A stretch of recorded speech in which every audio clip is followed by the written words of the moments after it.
അപ്പോൾ ചേട്ടാ, ഈയിടെ ഞങ്ങളുടെ ബിസിനസ് ഒക്കെ ഒന്ന് മെച്ചപ്പെട്ടു.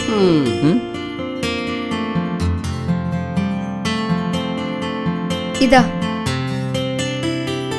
ചേട്ടാ, കഴിഞ്ഞ ദിവസം ഹോസ്പിറ്റലായ കുട്ടികളെല്ലാം ഡിസ്ചാർജ് ആയോ? ആരാ ചേട്ടാ ആശുപത്രിയിലായത്? അറിഞ്ഞില്ലേ? നിങ്ങളുടെ തല്ലിപ്പൊളി ചോക്ലേറ്റ് കഴിച്ച് കഴിഞ്ഞ ദിവസം 4-5 കുട്ടികൾക്ക് വയറിളക്കം പിടിപെട്ട് ഹോസ്പിറ്റലിലാണ്. ലോകത്തുള്ള മുഴുവൻ തെറി പറഞ്ഞ് നിങ്ങൾ രണ്ടുപേർക്കും മടുക്കത്തില്ലെങ്കിലേ ഇതൊക്കെ കേട്ട് എനിക്ക് മടുക്കുന്നുണ്ട്. ഇനി ഒരു അക്ഷരം മുട്ടിപ്പോയത്.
അയ്യോ അയ്യോ ചേട്ടാ, എന്ത് പറ്റി?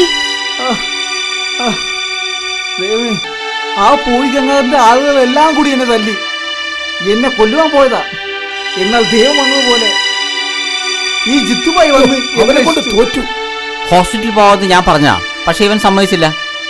അല്ല, ആരാ ഈ പൂഴി ഗംഗാധരൻ? ഈ വീടിനോട് ചേർന്നൊരു കടവുണ്ട്. രാത്രിയായാൽ നിയമം ലംഘിച്ച് ഈ ഗംഗാധരനും ഗുണ്ടകളും ഇവിടെ വന്ന് കള്ളപ്പൂഴി എടുക്കും. കടവിനടുത്തുള്ള പല വീടുകളും ഫൗണ്ടേഷൻ നഷ്ടപ്പെട്ട് ഏത് നിമിഷവും തകരുമെന്ന അവസ്ഥയിലാണ്. നാട്ടുകാരെന്താ പോലീസിൽ പരാതി കൊടുക്കാത്തത്? ഒരു 100 പരാതി ഞങ്ങൾ കൊടുത്തതാ. ഒരു ആക്ഷനും ഇല്ല. എങ്ങനെ ആക്ഷൻ ഉണ്ടാവുന്ന? ഇതിനെല്ലാം പിന്നില് ഒരു വലിയ മാഫിയുണ്ട്. അവന്റെ ഗരുവനാണ് ഈ പൂഴി ഗംഗാധരൻ. അവനെ രാഷ്ട്രീയത്തെ നല്ല പിടിപാടാ. ഇതൊന്നും അങ്ങനെ വിട്ടുകൊടുക്കാൻ പാടില്ല.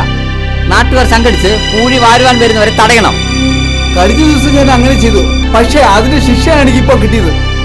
ഇനി അവനിൽ നിന്ന് എന്തെങ്കിലും ഉപദ്രവം ഉണ്ടായാൽ എന്നെ വിളിച്ചാൽ മതി, ഞാൻ വരും. ഏത് പാതിരാത്രിയിലും വരും. Thank you very much.